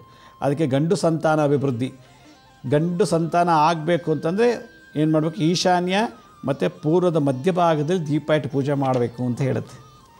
ಇವೆಲ್ಲ ಎನರ್ಜಿ ಸೇರಿಸಿ ಮಧ್ಯಭಾಗದಲ್ಲಿ ಬ್ರಹ್ಮಸ್ಥಾನ ಅಂತ, ಆ ಬ್ರಹ್ಮಸ್ಥಾನದಲ್ಲಿ ಒಂದು ಎಲೆ ಮೇಲೆ ಏನು ಸಗಣಿ ಇಟ್ಟು ಅದ್ರ ಮೇಲೆ ದೀಪ, ಮಣ್ಣಿನ ದೀಪ ಇಟ್ಟು ಎಣ್ಣೆ ಇಟ್ಟು ಒಳಗಡೆ 12 ಎಲೆಗಳಿರೋ ಬತ್ತಿ ಹಾಕಿ ಇಡಬೇಕು. ಇದಿಷ್ಟು ಮಾಡೋದ್ರಿಂದ ನಿಮಗೆ ಯಾವ್ಯಾವ ದಿಕ್ಕಿನಲ್ಲಿ ಏನು ತೊಂದರೆ ಇತ್ತೋ ಆಯಾ ದಿಕ್ಕಿನಲ್ಲಿ ಇದೆಲ್ಲ ಸರಿಪಡಿಸ್ಕೊಳ್ತದೆ. ದೀಪಚಕ್ರ ಆರಾಧನೆ ಮಾಡೋದು ಇದು ವಾಸ್ತು ದೀಪಚಕ್ರ ಆರಾಧನೆ ಅಂಥೇಳಿ. ಈ ಆರಾಧನೆ ಏನು ಮಾಡಬೇಕು, ಎಲ್ಲದಕ್ಕೂ ಸಗಣಿ ಮೇಲೆ ದೀಪ ಇಟ್ಟಿದ್ದೀರಾ, ಮಣ್ಣಿನ ದೀಪ, ಯಾವ ಎಣ್ಣೆ ಆದರೂ ಯೂಸ್ ಮಾಡಿ ಪರವಾಗಿಲ್ಲ. 12 ಎಳೆಗಳು ಇರುವಂಥ ಬತ್ತಿಯನ್ನು ಪ್ರತಿಯೊಂದು, ಯಾಕೆಂದರೆ ಇಲ್ಲಿ 12 ದಿಕ್ಕಿದೆ ಇದರಲ್ಲಿ, ಈ ಚಕ್ರದಲ್ಲಿ. ಒಂದೊಂದು ದಿಕ್ಕು ನಿಮ್ಮ ಕರ್ಮ ಎಲ್ಲ ಎಳ್ಕೊಳ್ಳುತ್ತೆ. ಪೂರ್ವ ದಿಕ್ಕಿನಲ್ಲಿ ವಂಶಾಭಿವೃದ್ಧಿ ಆಗಬೇಕು, ಗೌರವ ಆಗಬೇಕು, ಪಿತೃಸ್ಥಾನ, ತಂದೆಗೆ ಯಾವುದೇ ರೋಗ ಬಾಧೆ ಇರಬಾರ್ದು, ಸಾಲ ಬಾಧೆ ಇರಬಾರ್ದು ಅಂದರೆ ಪೂರ್ವ ದಿಕ್ಕಿನಲ್ಲಿ ದೀಪ ಹಚ್ಚಿ ಪೂಜೆ ಮಾಡಬೇಕು. ಹಾಗೆ ಯಾವ್ಯಾವ ಕೊರತೆಗಳಿಗೆ ಇದೆಯೋ ಆಯಾ ದಿಕ್ಕಿನಲ್ಲಿ ಒಂದು ಮನೆ ಅಂದರೆ, ಒಂದು ಸಂಸಾರ ಅಂದರೆ, ಒಂದು ಕುಟುಂಬ ಅಂದರೆ ಇದಿಷ್ಟು ಇರಬೇಕು. ಈ 12 ದಿಕ್ಕಿನಿಂದ ಬರುವಂಥ ಎನರ್ಜಿ ಸಮತೋಲನದಲ್ಲಿದ್ದಾಗ ಮಾತ್ರ ಎಲ್ರಿಗೂ ಒಳ್ಳೆಯದಾಗತ್ತೆ ಅಂತ ಶಾಸ್ತ್ರ ಹೇಳೋದು. ಅದರಿಂದ ಇದರಲ್ಲಿ ಯಾವ್ದಾದ್ರು ಒಂದು ಎನರ್ಜಿ, ಕಾರು, ಬಂಗ್ಲೆ, ಮನೆ, ಮಠ ಎಲ್ಲ ಇದೆ ರೀ, ಚೆನ್ನಾಗಿದ್ದೀವಿ, ಅದೇ ಮಗ ಕುಡ್ಕಾರಿ, ಮಗ ತುಂಬ ಕುಡ್ತಾ ಅಂತಂದರೆ ಅವಾಗೇನು ಮಾಡಬೇಕು, ನೈಋತ್ಯ ಮತ್ತು ಪಶ್ಚಿಮ ದಿಕ್ಕಿನ ಮಧ್ಯಭಾಗದಲ್ಲಿ ಅದೊಂದು ಎನರ್ಜಿ ಕಮ್ಮಿ ಇದೆ ಅಂತ. ಮಗ ಕುಡಿತಾನೆ, ಸಿಕ್ಕಾಪಟ್ಟೆ ಸೇರ್ತಾನೆ, ಸಾಲ ಮಾಡಿಬಿಟ್ಟು ಅಯ್ಯೋ ನಮ್ಗೆ ತುಂಬ ತೊಂದರೆ ಕೊಡ್ತಾನೆ, ಭಾಳ ಜೋರಾಗಿದ್ದೀವಿ ನಾವು, ಭಾಳ ಜೋರು, ಕಾರು ಕೋಟ್ಯಾಂತರ ರೂಪಾಯಿ ಆಸ್ತಿದೆ, ಮಗ ಸರಿಯಿಲ್ಲ. ಆಗ ಪಶ್ಚಿಮ ಮತ್ತು ನೈಋತ್ಯದ ಮಧ್ಯಭಾಗದಲ್ಲಿ ಇರೋ ದೀಪಕ್ಕೆ ಪೂಜೆ ಮಾಡಬೇಕು. ಆಗ ಮಗನಲ್ಲೆಲ್ಲ ಕೆಟ್ಟ ದೋಷಗಳು ನಿವಾರಣೆ ಆಗುತ್ತೆ. ಈ ದಕ್ಷಿಣ ಮತ್ತು ನೈಋತ್ಯ ಮಧ್ಯಭಾಗದಲ್ಲಿ ದೀಪ ಇಟ್ಟು ಪೂಜೆ ಮಾಡೋದ್ರಿಂದ ನನ್ನ ಮಗಳು ಯಾವ ಜೊತೆ ಓಡೋದ್ಲು, ನನ್ನ ಮಗಳು ಬೈತಾಳೆ ಹೊಡಿತಾಳೆ, ನಮ್ಮ ಮಾತೇ ಕೇಳಲ್ಲ, ಮಗಳು ತುಂಬ ಕೆಟ್ಟೋಳು, ನಂಗೆ ಅಪ್ಪ ಅಮ್ಮನ ಬೆಲೆನೇ ಕೊಡಲ್ಲ ಅಂದಾಗ ಈ ದಕ್ಷಿಣ ಮತ್ತು ನೈಋತ್ಯ ಮಧ್ಯಭಾಗದಲ್ಲಿ ಆ ಎನರ್ಜಿನ ಸರಿಪಡಿಸ್ಬಿಟ್ರೆ ಮಗಳು ಸರಿ ಹೋಗ್ಬಿಡ್ತಾಳೆ. ಹೀಗೆ ಒಂದೊಂದು ಸ್ಥಾನದಲ್ಲಿರೋ ಎನರ್ಜಿನ ಕಂಟ್ರೋಲ್ ಮಾಡಿ ಸಮತೋಲನದಲ್ಲಿಟ್ಟು ಆ ವೆಲಾಸಿಟಿ ಫ್ರೀಕ್ವೆನ್ಸಿಯನ್ನು ಕಾಸ್ಮಿಕ್ ಸೂರ್ಯನಿಂದ ಬರ್ತಿರೋ ಆ ಕಾಸ್ಮಿಕ್ ಎನರ್ಜಿಯನ್ನು ಬ್ಯಾಲೆನ್ಸ್ ಮಾಡೋದೇ ವಾಸ್ತು ಅಂಥೇಳಿ. ಇದನ್ನು ಮಾಡಿದ್ರೆ ನಮಗೆ ಬಹಳ ಅನುಕೂಲ ಆಗುತ್ತೆ. ಈಗ 12 ದೀಪಗಳನ್ನು 4 ಪ್ರಧಾನ ದಿಕ್ಕುಗಳು, ಉಪದಿಕ್ಕುಗಳು 4, ಅದರಲ್ಲೂ ಉಪದಿಕ್ಕುಗಳು 4 ಮಾಡಿದ್ದೀವಿ. 4, 4, 8, 4, 12 ಎಲ್ಲ ದೀಪಗಳನ್ನು ಹಚ್ಚಬೇಕು. ಹಚ್ಚೋಕ್ಕೆ ಮುಂಚೆ ಭಕ್ತಿಯಿಂದ ಗಣಪತಿನ ಸ್ಮರಿಸಿ ದೀಪ ಹಚ್ಚಿಬಿಟ್ಟ ಮೇಲೆ ಮೊದಲು ಬ್ರಹ್ಮಸ್ಥಾನದನ್ನು ಹಚ್ಚಬೇಕು. ಬ್ರಹ್ಮಸ್ಥಾನದ ಮಧ್ಯದಲ್ಲಿರೋ ದೀಪನ ಹಚ್ಚಬೇಕು. ಆ ಬ್ರಹ್ಮಸ್ಥಾನ ದೀಪ ಬೆಳಗಿದ ಮೇಲೆ ಇವನ್ನೆಲ್ಲ ದೀಪಗಳನ್ನು ಬೆಳಗ್ತಾ ಬರಬೇಕು. ಮೊದಲು ಪೂರ್ವ ದಿಕ್ಕಿನಿಂದ ದೀಪ ಹಚ್ಬಿಟ್ಟು ಓಂ ಇಂದ್ರಾಯ ಸ್ವಾಹ ಅಂತೇಳಿ ಒಂದು 108 ಸಲ ಅರ್ಶನದಲ್ಲೋ ಕುಂಕುಮದಲ್ಲೋ ಅಥವಾ ಅಕ್ಷತೆಲ್ಲ ಅರ್ಚನೆ ಮಾಡಿ. ಓಂ ಇಂದ್ರಾಯ ಸ್ವಾಹ, ಓಂ ಇಂದ್ರಾಯ ಸ್ವಾಹ, ಓಂ ಇಂದ್ರಾಯ ಸ್ವಾಹ. ಪೂರ್ವ ದಿಕ್ಕಿನ ದೀಪದ ಮಧ್ಯಭಾಗದಲ್ಲಿ ದೀಪಕ್ಕೆ ಹಾಕೋಂಗಿಲ್ಲ, ದೀಪದೊಳಗಲ್ಲ, ಮುಂದೆ ಅಲ್ಲಿ ರವಿ ಮತ್ತು ಇಂದ್ರ ಅವ್ರಿಗೆ ಶಾಂತಿ ಆಯಿತು. ಓಂ ಇಂದ್ರಾಯ ಸ್ವಾಹ ಅಂತ ಮಾಡಿದ್ರೆ ಅವ್ರ ಬಾಸ್ಕು ಹೊರಟೋಯ್ತು ಅಂತೇಳಿ. ಆಗ್ನೇಯ ದಿಕ್ಕಿಗೆ ಬರೋಕ್ಕೆ ಮುಂಚೆ ಆಗ್ನೇಯ ದಿಕ್ಕಿಗೆ ಬನ್ನಿ. ಇಲ್ಲಿ ಪೂರ್ವ ಮತ್ತು ಆಗ್ನೇಯ ದಿಕ್ಕಿನ ಮಧ್ಯದಲ್ಲೊಂದು ಇದೆ ಎನರ್ಜಿ, ವಾಸ್ತು ದಿಕ್ಕು. ಅದಕ್ಕೂ ಅಷ್ಟೇ ಅರ್ಶಿನ ಕುಂಕುಮ ಪೂಜೆ ಮಾಡಿಬಿಟ್ಟು ಅಗ್ನಿಗೆ ಮಾಡಿ. ಅಗ್ನಿ ಅಲ್ಲೇನು ಮಾಡಬೇಕು?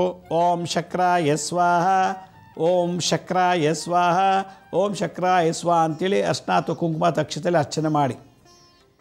ಈಗ ಆಗ್ನೇಯದಿಂದ ದಕ್ಷಿಣಕ್ಕೆ ಬನ್ನಿ. ಯಮ ದಿಕ್ಪಾಲಕ ಕೋಣದ ಮೇಲೆ ಕೂತಿರ್ತಾನೆ, ಅವನು ಕಂಟ್ರೋಲ್ ಮಾಡೋರು ಕುಜಗ್ರಹ. ಅಲ್ಲಿ ದಕ್ಷಿಣಕ್ಕೆ ಓಂ ಯಮ ಯಸ್ವಾಹ, ಓಂ ಯಮ ಯಸ್ವಾಹ, ಓಂ ಯಮ ಯಸ್ವಾಹ ಅಂತ 108 ಸಲ ಅರ್ಚನೆ ಮಾಡಿ. ಈಗ ದಕ್ಷಿಣದಿಂದ ನೈಋತ್ಯ ಮಧ್ಯದಲ್ಲೊಂದಿದೆ, ಅದಕ್ಕೇನು ಹೇಳಿ ಮಾಡೋದು ಬೇಡ. ಬಟ್ ಮೂಲ ಸ್ಥಾನ ಯಾವುದು? ನೈಋತ್ಯ. ನಿರುತಿ ಅಂತ ಒಬ್ಬ ರಾಕ್ಷಸ, ಅವನು ಶವಗಳ ಮೇಲೆ ಬರ್ತಾನೆ, ಶವನೇ ಅವನಿಗೆ ವಾಹನ ಅಂತ ಹೇಳ್ತಾರೆ. ಅಲ್ಲೂ ರಾಹುಗ್ರಹ ಇರ್ತಾರೆ, ಪಿತೃದೇವತೆಗಳ ಸ್ನಾನ ಅದು. ಅದಕ್ಕೆ ಓಂ ರಾಕ್ಷಸಾಧಿಪತಯೇ ಜಯ ಜಯ ಸ್ವಾಹ, ಓಂ ರಾಕ್ಷಸಾಧಿಪತಯೇ ಜಯ ಜಯ ಸ್ವಾಹ, ಓಂ ರಾಕ್ಷಸಾಧಿಪತಯೇ ಜಯ ಜಯ ಸ್ವಾಹ, ಓಂ ರಾಕ್ಷಸಾಧಿಪತಯೇ ಜಯ ಜಯ ಸ್ವಾಹ, ಓಂ ರಾಕ್ಷಸಾಧಿಪತಯೇ ಜಯ ಜಯ ಸ್ವಾಹ ಅಂತ ಹೇಳಿ ಆ ನೈಋತ್ಯ ದಿಕ್ಕಿನಲ್ಲಿ ಮಾಡಿಬಿಟ್ರೆ ಆಗ ನೈಋತ್ಯ ದಿಕ್ಕಿನಲ್ಲಿರೋ ದೋಷಗಳೆಲ್ಲ ಸರಿ ಹೋಗುತ್ತೆ. ನೈಋತ್ಯ ದಿಕ್ಕಿಂದ ಬರೋ ದೋಷ ಎಲ್ಲ ಏನೇನು ದೋಷಗಳಂತ ಆಗಲೇ ಹೇಳಿದ್ದೀನಿ, ಅದೆಲ್ಲ ಸರಿ ಹೋಗುತ್ತೆ. ಈಗ ಪಶ್ಚಿಮ ದಿಕ್ಕಿನಲ್ಲಿ ವರುಣ ಇದ್ದಾರೆ. ವರುಣದೇವರು ಮೊಸಳೆ ಮೇಲೆ ಕೂತಿರ್ತಾರೆ, ಅದಕ್ಕೆ ಅಧಿಪತಿ ಶನಿ ಗ್ರಹ. ಅಲ್ಲಿ ಏನು ಮಾಡಬೇಕು? ಓಂ ವರುಣಾಯ ಜಲಾಧಿಪತಯೇ ಹರ ಹರ ಸ್ವಾಹ, ಓಂ ವರುಣಾಯ ಜಲಾಧಿಪತಯೇ ಹರ ಹರ ಸ್ವಾಹ, ಓಂ ವರುಣಾಯ ಜಲಾಧಿಪತಯೇ ಹರ ಹರ ಸ್ವಾಹ, ಓಂ ವರುಣಾಯ ಜಲಾಧಿಪತಯೇ ಹರ ಹರ ಸ್ವಾಹ ಅಂತ ಹೇಳಿ ಮಾಡಬೇಕು. ಅಲ್ಲಿ ಶಾಂತಿ, ಕೀರ್ತಿ, ಉದ್ಯೋಗ, ವ್ಯಾಪಾರದಲ್ಲಿ ಅಭಿವೃದ್ಧಿ ಆಗೋದು ಎಲ್ಲವೂ ಇಂಪ್ರೂವ್ ಮಾಡುತ್ತೆ ಈ ಮಂತ್ರದಿಂದ. ಆ ದಿಕ್ಕಿನಲ್ಲಿ ಆ ಮನೆಯೊಳಗೆ ಆ ಥರ ದೋಷ, ಉದ್ಯೋಗದಲ್ಲಿ ಲಾಸು, ವ್ಯಾಪಾರದಲ್ಲಿ ಲಾಸು, ಕೀರ್ತಿ ಇಲ್ಲ, ಗೌರವ ಇಲ್ಲ ಅಂದಾಗ ಆ ದಿಕ್ಕಿನಲ್ಲಿ ಇದಕ್ಕೆ ಪೂಜೆ ಮಾಡಿಬಿಟ್ರೆ ಅದೆಲ್ಲ ಅಭಿವೃದ್ಧಿ ಆಗುತ್ತೆ ಅಂತ ಹೇಳ್ತಾರೆ. ನೆಕ್ಸ್ಟು ಈ ಪಶ್ಚಿಮದಿಂದ ವಾಯುವ್ಯ ದಿಕ್ಕಿಗೆ ದಿಕ್ಪಾಲಕ ವಾಯು, ಅದು ಅಧಿಪತಿ ಚಂದ್ರ. ವಾಯು ಜಿಂಕೆ ಮೇಲೆ ಬರ್ತಾನಂತೆ, ಜಿಂಕೆ ಮೇಲೆ ಕೂತಿರೋಂಥ ವಾಹನ ಅದು. ಅಲ್ಲಿ ನೀವೇನು ಮಾಡಬೇಕು? ಓಂ ವಾಯುವೇ ತಾರತಾರ ಸ್ವಾಹ, ಓಂ ವಾಯುವೇ ತಾರತಾರ ಸ್ವಾಹ, ಓಂ ವಾಯುವೇ ತಾರತಾರ ಸ್ವಾಹ, ಓಂ ವಾಯುವೇ ತಾರತಾರ ಸ್ವಾಹ. ಎಲ್ಲ ದಿಕ್ಕಿಗೂ ಕುಂಕುಮ ಅಥವಾ ಅರ್ಶಿನ ಇಲ್ಲ ಅಕ್ಷತೆ ಮಾಡಿ, ಭಾಳ ಒಳ್ಳೆಯದು. ಅಕ್ಷತೆಯಲ್ಲಿ ಅರ್ಚನೆ ಮಾಡ್ತಾ ಬನ್ನಿ 108 ಸಲ. ಆಮೇಲೆ ಈ ವಾಯುವ್ಯದಿಂದ ಉತ್ತರ ದಿಕ್ಕಿನಲ್ಲಿ ಮಧ್ಯದಲ್ಲಿ ಒಂದು ಚಕ್ರ ಇದೆ, ಎನರ್ಜಿ ದಿಕ್ಕಿದೆ. ಅದಕ್ಕೆ ಇವೆರಡು ದಿಕ್ಕಿನಲ್ಲಿ ಮಾಡೋ ಎನರ್ಜಿ ತಾನೇ ತೊಗೊಳುತ್ತದು. ಅದಕ್ಕೆ ಉತ್ತರಕ್ಕೆ ಏನು ಮಾಡಬೇಕು? ಉತ್ತರ ದಿಕ್ಕಿನ ದಿಕ್ಪಾಲಕ ಕುಬೇರ, ಅವನು ಕಂಟ್ರೋಲ್ ಮಾಡೋನು ಬುಧ. ಕುಬೇರ ಕುದುರೆ ಮೇಲೆ ಬಂದಿರ್ತಾನೆ, ಅಲ್ಲಿಗೆ ಬುಧ ಗ್ರಹ. ಅಲ್ಲಿ ಏನಾದ ಮಾತೃಸ್ಥಾನ, ತಾಯಿಗೇನೋ ಹೆಚ್ಚು ಕಮ್ಮಿ ಆಗಿದ್ದರೆ ಮತ್ತು ಕಾರಿಲ್ಲ, ಸೈಟ್ ಇಲ್ಲ, ಮನೆ ಇಲ್ಲ, ನಮಗೆ ದುಡ್ದೆಲ್ಲ ಲಾಸ್ ಆಗ್ತಿದೆ ಅನ್ನೋದು ಏನಾದ್ರು ಪ್ರಾಬ್ಲಮ್ ಇತ್ತು ಅಂದರೆ ಆ ದಿಕ್ಕಿನಲ್ಲಿ ಚೆನ್ನಾಗಿ ಪೂಜೆ ಮಾಡಿದ್ರೆ ಅದೆಲ್ಲ ಅಭಿವೃದ್ಧಿ ಆಗುತ್ತೆ ಆ ದೋಷ. ಅಲ್ಲಿ ಕುಬೇರ, ಅಲ್ಲಿಗೇನಾಗಬೇಕು, ಓಂ ಕುಬೇರಾಯ ಯಕ್ಷಾಧಿಪತಯೇ ಸ್ವಾಹ, ಓಂ ಕುಬೇರಾಯ ಯಕ್ಷಾಧಿಪತಯೇ ಸ್ವಾಹ, ಓಂ ಕುಬೇರಾಯ ಯಕ್ಷಾಧಿಪತಯೇ ಸ್ವಾಹ ಅಂತ ಉತ್ತರ ದಿಕ್ಕಿಗೆ ನಾವು ಪೂಜೆ ಮಾಡಬೇಕು. ಅಕ್ಷತೆ 108 ಸಲ. ಉತ್ತರ ಈಶಾನ್ಯ ಮಧ್ಯದಲ್ಲೊಂದು ದಿಕ್ಕಿದೆ, ಅದಕ್ಕೇನು ಬೇಡ, ಈಶಾನ್ಯಕ್ಕೆ ಮಾಡಿ. ಈಶಾನ್ಯದಲ್ಲಿ ಯಾರು? ಶಿವ ಮತ್ತು ರುದ್ರ ಎರಡೂ ಸೇರಿ ಈಶಾನ್ಯ. ಅವನು ಕಾಮಧೇನು ಮೇಲೆ ಬರ್ತಾರಂತೆ. ಈಶಾನ್ಯ ದಿಕ್ಕೆ ಅಧಿಪತಿ ಕೇತು, ಗುರು ಮತ್ತು ಕೇತು ಗ್ರಹ. ಅಲ್ಲಿ ಏನು ಮಾಡಬೇಕು? ಓಂ ಈಶಾನಾಯ ಸ್ವಾಹ, ಓಂ ಚಂದ್ರಾಯ ಸ್ವಾಹ, ಓಂ ಈಶಾನಾಯ ಸ್ವಾಹ, ಓಂ ಚಂದ್ರಾಯ ಸ್ವಾಹ, ಓಂ ಈಶಾನಾಯ ಸ್ವಾಹ, ಓಂ ಚಂದ್ರಾಯ ಸ್ವಾಹ, ಓಂ ಈಶಾನಾಯ ಸ್ವಾಹ, ಓಂ ಚಂದ್ರಾಯ ಸ್ವಾಹ ಅಂಥೇಳಿ ಶಿವರುದ್ರರಿಗೆ ಚಂದ್ರ ಮತ್ತು ಈಶಾನ್ಯರಿಗೆ ಮಾಡಬೇಕು. ಎಲ್ಲ ಅರ್ಚನೆ ಆದಮೇಲೆ ಮಾಮೂಲಿ ಅಂತ ಪೂಜೆ ಮಾಡಿ, ಏನು ದೊಡ್ಡ ಪುರೋಹಿತಕಸ ಅವಶ್ಯಕತೆ ಇಲ್ಲ. ಹೂವೆಲ್ಲ ಇಟ್ಟು ಪೂಜೆ ಮಾಡಿ ಎಷ್ಟಾಕೊಂಬಿಟ್ಟು ಅಕ್ಷತೆಯಲ್ಲಿ ಅರ್ಚನೆ ಮಾಡ್ತಾ ಬನ್ನಿ ಎಲ್ಲದಕ್ಕೂ. ಮಧ್ಯದಲ್ಲಿರೋ ಬ್ರಹ್ಮದೇವರಿದ್ದಾರಲ್ಲ, ಓಂ ಬ್ರಹ್ಮದೇವಾಯ ಸ್ವಾಹ, ಅವನೇ ಸೃಷ್ಟಿಕರ್ತ ಭೂಮಿಗೆ. ಓಂ ಬ್ರಹ್ಮದೇವಾಯ ಸ್ವಾಹ, ಓಂ ಬ್ರಹ್ಮದೇವಾಯ ಸ್ವಾಹ, ಓಂ ಬ್ರಹ್ಮದೇವಾಯ ಸ್ವಾಹ ಅಂಥೇಳಿ ಆ ಬ್ರಹ್ಮದೇವರನ್ನ ಪೂಜೆ ಮಾಡಿ ಎಲ್ಲ ದಿಕ್ಕಿಗೂ ಧೂಪ ದೀಪ ಆರತಿ ಎಲ್ಲ ಮಾಡಿ ಕೊನೆಗೆ ಹಣ್ಣು ಕಾಯಿನ ನೈವೇದ್ಯ ಮಾಡಿ ಆಮೇಲೆ ಪ್ರಾರ್ಥನೆ ಮಾಡ್ಕೊಳ್ಳಿ. ಎಲ್ಲ ದಿಕ್ಕಿನಲ್ಲಿರೋ ದೇವತೆಗಳ ಗ್ರಹಗಳ ದಿಕ್ಪಾಲಕರ ನಮ್ಮ ಮನೆಗೆ ಆಯುಷ್ಯ ಆರೋಗ್ಯ ಸುಖ ಶಾಂತಿ ಕೊಟ್ಟು ಕಾಪಾಡು, ನಮ್ಮ ಎಲ್ಲ ತೊಂದರೆ ನೀಗಿಸು ಅಂತೇಳಿ ಎದ್ದು ಆ ಚಕ್ರಕ್ಕೆ ಎಲ್ಲರೂ ಪ್ರದಕ್ಷಿಣೆ ಮಾಡಬೇಕು. ನಿಮ್ಮ ಜಾತಿಲಿ ಯಾವ್ಯಾವ ದಶಾಭುಕ್ತಿ ನಡೀತಿದೆಯೋ ಗೊತ್ತಿಲ್ಲ, ಒಬ್ಬೊಬ್ಬರ ಜಾತಿಲಿ ಒಂದೊಂದು ದಶಾಭುಕ್ತಿ ನಡೀತಾ ಇರ್ತದೆ. ಆ ದಶಾಭುಕ್ತಿಯವರು ಎಲ್ಲರೂ ಕೂಡ ಆ ಮನೆಗೆ ಪ್ರದಕ್ಷಿಣೆ, ಯಾರಿಂದಲೋ ಒಂದು ಮನೆಯಲ್ಲಿ ದೋಷ ಇರ್ತದೆ. ತಂದೆಯಿಂದ ದೋಷ ಇರ್ಬೋದು, ಮಗನಿಂದ ಇರ್ಬೋದು, ತಾಯಿಯಿಂದ ಆಗ್ತಾನೆ ಹುಟ್ಟರೋ ಮಗುವಿಂದ ಇರ್ಬೋದು, ಬೆಳೀತಿರೋ ಮಕ್ಕಳಿಂದ ಮನೆಗೆ ದೋಷ ಬಂದಿರ್ಬೋದು. ಆ ಒಂದು ಗ್ರಹ ಚಕ್ರ ಆರಾಧನೆ, ದೀಪಚಕ್ರ ಆರಾಧನೆ, ಇದು ವಾಸ್ತು ದೀಪಚಕ್ರ ಆರಾಧನೆ ಎದ್ದು ಪ್ರದಕ್ಷಿಣೆ ಮಾಡಿ ಒಂದು 9 ಸಲ 11 ಸಲ 20 ಸಲ ಪ್ರದಕ್ಷಿಣೆ ಮಾಡಿ ಮನೆ ಮಂದಿಯೆಲ್ಲ ಆ ದೀಪಕ್ಕೆ ಪ್ರದಕ್ಷಿಣೆ ಮಾಡಿ ದೀಪ ನಿಮ್ಮದೆಲ್ಲ ಪ್ರಾರ್ಥನೆ ಗ್ರಹಿಸುತ್ತೆ, ಎಳ್ಕೊಳ್ಳುತ್ತೆ. ಯಾವಾಗ ಮಾಡಬೇಕಿದನ್ನು? ಹುಣ್ಣಿಮೆ ಅಮಾವಾಸ್ಯೆ ದಿವಸ ಪೂಜೆ ಎಲ್ಲ ಆದಮೇಲೆ ನೆಕ್ಸ್ಟ್ ಡೇ ಬೆಳಗ್ಗೆಗೆ ಅದನ್ನೆಲ್ಲ ವಿಸರ್ಜನೆ ಮಾಡಬೇಕು. ಅಕ್ಷತೆನೇ ನಿಮ್ಮ ಮನೆ ಮುಂದೆ ಹೊಸ್ಲಿಗಿಡಿ. ಅಕ್ಷತೆ ನೀವು ಬಚ್ಚನ ಮನೆ ಬಾಗಿಲಲ್ಲಿಡಿ, ಬೆಡ್ರೂಮ್ ಹೊಸ್ಲಿಗಿಡಿ, ಅಡುಗೆ ಮನೆ ಹೊಸ್ಲಿಗಿಡಿ, ಹಾಲಲ್ಲಿಡಿ, ಮೇನ್ ಡೋರಲ್ಲಿಡಿ. ಎಲ್ಲ ಮಿಕ್ಕಿದ್ದ ತೆಗೆದು ನಿಮ್ಮ ಮನೆ ಮೇನ್ ಡೋರ್ ಹತ್ರನೇ ಒಂದು ಕಡೆ ಇಡಿ. ಹೀಗೆ ಹುಣ್ಣಿಮೆ ಅಮಾವಾಸ್ಯೆಗೆ ಮಾಡ್ತಾಯಿದ್ರೆ ಮನೇಲಿ ಕಲಹ, ದುಂದುಕಚ್ಚು, ಸಾಲಬಾಧೆ, ರೋಗಬಾಧೆ, ನಷ್ಟ, ಕೋರ್ಟು, ಜೈಲು, ಪೊಲೀಸ್ ಸ್ಟೇಷನ್ನು, ಈ ಮನೆಗೆ ಬಂದು ಹಿಂಗಾಯಿತು ಅನ್ನೋದನ್ನೆಲ್ಲ ತಪ್ಪಿಸ್ಬೋದು. ಅದರಿಂದ ನೀವೇ ಸ್ವತಃ ನಿಮ್ಮ ಮನೆ ಎಂಥ ಬಾಡಿಗೆ ಮನೆ ಇರಲಿ, ಲೀಸ್ ಮನೆಯದು ಎಂಥ ಆಯ, ಧ್ವಜಾಯ, ಕಾಕಾಯ, ಶ್ವಾನಾಯ, ಖರಾಯ, ವೃಷಭಾಯ ಎಂಥ ಆಯದಲ್ಲಿ ಕಟ್ಟಿದ್ರೂ ಪರವಾಗಿಲ್ಲ, ಈ ಒಂದು ಚಕ್ರ ಆರದಿಂದ ಸರಿಪಡಿಸ್ಕೊಳ್ತಾ ಹೋಗುತ್ತದು. ಇದನ್ನು 12 ಅಮಾವಾಸ್ಯೆ 12 ಹುಣ್ಣಿಮೆ ಮಾಡಿಬಿಟ್ಟ ಅಂತಂದರೆ ಎಂಥ ದೋಷ ಇದ್ದರೂ ಕೂಡ ನಿವಾರಣೆ ಆಗುತ್ತೆ. ಇದು ನನ್ನ ಕಡೆಯಿಂದ ಕೊಡುವಂಥದ್ದು. ಇದು ನಿಮ್ಗೆ ಇಂಟರ್ನೆಟ್ಟಲ್ಲಾಗಲಿ ಎಲ್ಲೂ ಸಿಗಲ್ಲ. ಇದು ಭಾಳ ವಿಶೇಷವಾದ ವಿದ್ಯೆ. ಇದು ಗುರುಮುಖೇನ ಬಂದಂಥ ವಿದ್ಯೆ. ಇದನ್ನು ನಾನು ನಿಮ್ಗೆ ಇವತ್ತು ಡಿಸ್ಕ್ಲೋಸ್ ಮಾಡಿ ಹೇಳ್ಕೊಟ್ಟಿದ್ದೀನಿ. ವಾಸ್ತು ದೋಷಕ್ಕೆ ಇದೊಂದು ಪರಿಹಾರ. ಇದನ್ನು ಮಾಡ್ತಾ ಬನ್ನಿ. ಇವಾಗ ಏನೇನು ಸಮಸ್ಯೆ ಇದ್ದರೆ ಬರೆದಿಡಿ ನಿಮ್ಮ ಮನೆ ಒಳಗಡೆ. ಈ ಚಕ್ರ ಆರಾಧನೆ ಮಾಡ್ತಾ ನೋಡಿ ಎಲ್ಲ ಸಮಸ್ಯೆ ಕ್ಲಿಯರ್ ಆಗಿಬಿಡ್ತದೆ. ಒಂದು ವರ್ಷದಲ್ಲಿ ಓದ್ತಿಲ್ಲ ಮಕ್ಕಳು, ಮಗ ಸರಿಯಿಲ್ಲ, ಮಗಳು ಸರಿಯಿಲ್ಲ, ಗಂಡ ಸರಿಯಿಲ್ಲ, ಹೆಂಡತಿ ಸರಿ, ಎಲ್ಲ ಬರೆದಿಡಿ. ಈ ಮನೆಗೆ ಬಂದಮೇಲೆ ಏನೇನಾಗ್ತಿದೆಯೋ ಅಂತ ಹೇಳ್ತಿರಲ್ಲ, ಎಲ್ಲ ಬರೆದಿಡಿ. ಚಕ್ರ ಆರಾಧನೆ ಮಾಡ್ತಾ ಬನ್ನಿ. ವಾಸ್ತು ಚಕ್ರ ಆರಾಧನೆ ನೋಡಿ. 8 ದಿಕ್ಕಿನಲ್ಲಿ ಯಾರು ಕೊಡಲಿಲ್ಲ ಅಂದರೂ ಉಪದಿಕ್ಕುಗಳು ನಿಮಗೆ ಸಂರಕ್ಷಣೆ ಮಾಡಿಬಿಡುತ್ತೆ. ಉಪದಿಕ್ಕುಗಳು ಮಾಡಲೇನೋ ಆಯಾ ದಶಾಭುಕ್ತಿ ಗ್ರಹಗಳು, ಎಲ್ಲ ದಿಕ್ಕಿನ ಗ್ರಹಗಳಿದಿಲ್ಲ, ಅವ್ರು ನಮ್ಮನ್ನು ಸರಿಪಡಿಸ್ಬಿಡ್ತಾರೆ, ಆಶೀರ್ವಾದ ಮಾಡ್ತಾರೆ. ಆದ್ದರಿಂದ ನಮ್ಮ ಮನಸ್ಸು ಶುದ್ಧ ಇತ್ತು ಅಂದರೆ ಎಲ್ಲವೂ ಶುದ್ಧ. ಅದಕ್ಕೆ ನಮ್ಮಲ್ಲಿ ಗೊಂದಲ, ಕಾಮ, ಕ್ರೋಧ, ಲೋಭ, ಮೋಹ, ಮದ, ಮಾತ್ಸರ್ಯಗಳಿಂದ ತುಂಬಿರೋದ್ರಿಂದ ತಪ್ಪುಗಳು ಮಾಡಿಬಿಡ್ತೀವಿ. ಆ ತಪ್ಪನ್ನ ತೆಗೆದು ವಾಸ್ತು ಮೇಲೆ ಹಾಕ್ಬಿಡ್ತೀವಿ. ಅದರಿಂದ ಇದ್ರ ಜೊತೆಗೆ ನಮ್ಮ ಪೂರ್ವಜನ ಶಾಪಗಳಿವೆ, ಪಾಪಗಳಿವೆ. ನಮ್ಮ ವಂಶ ಶಾಪ ಇದೆ, ಪಾಪಗಳಿವೆ. ಅದನ್ನೆಲ್ಲ ಬಿಟ್ಟು ಬರೀ ವಾಸ್ತು ಬಗ್ಗೆನ ಮಾತಾಡಿ ವಾಸ್ತು ದೋಷ ಅಂತ ಅಂದ್ಬಿಡ್ತೀವಿ. ಅದರಿಂದ ಇರಲಿ, ಎಂಥ ದೋಷ ಇದ್ದರೂ ಪರವಾಗಿಲ್ಲ, ಇದಕ್ಕೂ ಒಂದು ರೆಮಿಡಿ ಇದೆ. ಭಾಳ ಜನ ತಲೆ ಕೆಡ್ಸ್ಕೊಂಡ್ಬಿಟ್ಟಿದ್ದಾರೆ ವಾಸ್ತು ಹೆಂಗೆ ಆಗೋಯ್ತು ಅಂತೇಳಿ. ಅವನ ಜಾತಕ ನೋಡಿದ್ರೆ ವಾಸ್ತು ದೋಷಕ್ಕಿಂತ ಅವ್ನ ಜಾತಕಲೇ ಭಾಳ ದೋಷ ಇದೆ, ಅಷ್ಟು ದಟ್ಟ ದಾರಿದ್ರ್ಯ ಇದೆ. ಅದನ್ನು ಅವ್ನು ನಂಬ್ತಿಲ್ಲ, ವಾಸ್ತು ದೋಷ ಅಂತಾರೆ. ಏನೋ 1 ಕೋಟಿ ಜನದಲ್ಲಿ ಒಂದು 80,000 ಅಥವಾ 1 ಕೋಟಿಲೇ 90% ವಾಸ್ತುನೇ ಭಾಳ ರೆಸ್ಪೆಕ್ಟ್ ಮಾಡ್ತಾರೆ, ಗೌರವಿಸ್ತಾರೆ. ಅವ್ರಿಗೋಸ್ಕರ ಇದೊಂದು ಅಂತ. ಅದರಿಂದ ಈ ಒಂದು ಚಕ್ರಾರಾಧನೆ ವಾಸ್ತು ದೋಷ ರಿಮೂವ್ ಮಾಡಲಿಕ್ಕೆ, ತೆಗೆದಾಕ್ಲಿಕ್ಕೆ ವಾಸ್ತು ದೀಪ ಚಕ್ರಾರಾಧನೆ ಅಂತ ಇದೆ ಹೆಸರು. ಇದನ್ನು ನೀವು ಮಾಡಿ ನಿಮ್ಮ ಒಳಿತನ್ನು ಕಾಣಿ. ನೀವು ಕಲಿತು ಇನ್ನೊಬ್ರಿಗೂ ಕಲಿಸಿ ಅಂತ ಹೇಳ್ತಾ ಇವತ್ತಿನ ಸಂಚಿಕೆಯನ್ನು ಮುಗಿಸ್ತಾ ಇದ್ದೀನಿ. ವೀಕ್ಷಕರೇ, ನಮ್ಮ ಹಳೆ ಸಂಚಿಕೆಯಲ್ಲಿ ಯಾರು ನೋಡೋಕ್ಕಾಗಿಲ್ವೋ ನಮ್ಮ ಶಿರಡಿ ಸಾಯಿ ಭಿಕ್ಷಾ ಕೇಂದ್ರ ಮತ್ತು ಹೆಲ್ತ್ ಸೈನ್ಸ್ ಅಂತ 2 ಯೂಟ್ಯೂಬ್ ಚಾನಲ್ ಇದೆ. ಇದ್ರ ಜೊತೆಗೆ SSVK ಜ್ಞಾನೋದಯ ಅಂತ ಒಂದು ಮ್ಯೂಸಿಕ್ ಚಾನಲ್ ಇದೆ. 3ಕ್ಕೂ ಸಬ್ಸ್ಕ್ರೈಬ್ ಮಾಡ್ಕೊಳ್ಳಿ. ಪಕ್ಕದಲ್ಲಿರೋ ಬೆಲ್ ಬಟನ್ ಪ್ರೆಸ್ ಮಾಡಿ. ನೋಡಾದಮೇಲೆ ಆ ಲಿಂಕನ್ನು ನಿಮ್ಮ ಬಂಧು ಮಿತ್ರರಿಗೆ ವಾಟ್ಸಪ್ ಮುಖಾಂತರ ಇಮೇಲ್ ಮುಖಾಂತರ ಶೇರ್ ಮಾಡಿ. ನೋಡಾದ್ಮೇಲೆ ಅಲ್ಲಿ ಲೈಕನ್ನು ಬಟನ್ ಪ್ರೆಸ್ ಮಾಡಿ. ಗುರುಜಿ ಲಕ್ಷ್ಮೀ ಶ್ರೀನಿವಾಸ್ ಅಂದರೆ ಫೇಸ್ಬುಕ್ಕಲ್ಲಿ ಒಂದು ಅಕೌಂಟ್ ಇದೆ, ಅಲ್ಲೂ ನಿಮಗೆ ಭಾಳಷ್ಟು ಇನ್ಫಾರ್ಮೇಷನ್ ಸಿಗುತ್ತೆ. ಆಮೇಲೆ ಈ ಅಪಾಯಿಂಟ್ಮೆಂಟ್ಸ್ಗೋಸ್ಕರ ಭಾಳಷ್ಟು ಜನ ಪತ್ರ ಬರೀತಿದ್ರು. ನಾನು ಸ್ಕೀಮಲ್ಲಿ ತೋರಿಸ್ತಾ ಇದ್ದೀನಿ ನೋಡಿ, www.lakshmisrinivas.in ಅಂತ. ಅದಕ್ಕೆ ಲಾಗಿನ್ ಆಗಿ ನೀವೇ ಯಾವ ಡೇಟ್ ಯಾವ ಟೈಮ್ಗೆ ಅಪಾಯಿಂಟ್ಮೆಂಟ್ಸ್ ಬುಕ್ ಮಾಡ್ಕೊಳ್ಳಿ. ಯಾರು ಪ್ರಶ್ನೆ ಕೇಳಬೇಕು ಅವರೇ ಸ್ವತಃ ಬಂದರೆ ಒಳ್ಳೆಯದು. ಜಾತಕ ಇದ್ದರೆ ಜಾತಕ ತೊಗೊಂಬನ್ನಿ, ಅದಿಲ್ಲ ಅಂದರೆ ಪರವಾಗಿಲ್ಲ. ಮೆಡಿಕಲ್ ರಿಲೇಟೆಡ್ ಸಂಬಂಧಪಟ್ಟಂಥ ಕಾಯಿಲೆಗಳಿತ್ತಂದರೆ ರಿಪೋರ್ಟ್ ತೊಗೊಂಬನ್ನಿ, ಅದು ನೋಡಿ ಪರಿಹಾರ ತಿಳಿಸ್ತೀವಿ ಅಂತ ಹೇಳ್ತಾ ಇವತ್ತಿನ ಸಂಚಿಕೆಯನ್ನು ಮುಗಿಸ್ತೀನಿ. ಇದೇ ರೀತಿ ನಾಳಿನ ಸಂಚಿಕೆಯಲ್ಲಿ ಮತ್ತೊಂದು ವಿಶೇಷವಾದಂಥ ಮಾಹಿತಿಯನ್ನು ತಮ್ಮನ್ನು ಭೇಟಿ ಮಾಡ್ತೀನಿ. ಅಲ್ಲಿವರೆಗೂ ನನ್ನ ನಮಸ್ಕಾರ. ಸಾಯಿರಾಮ್.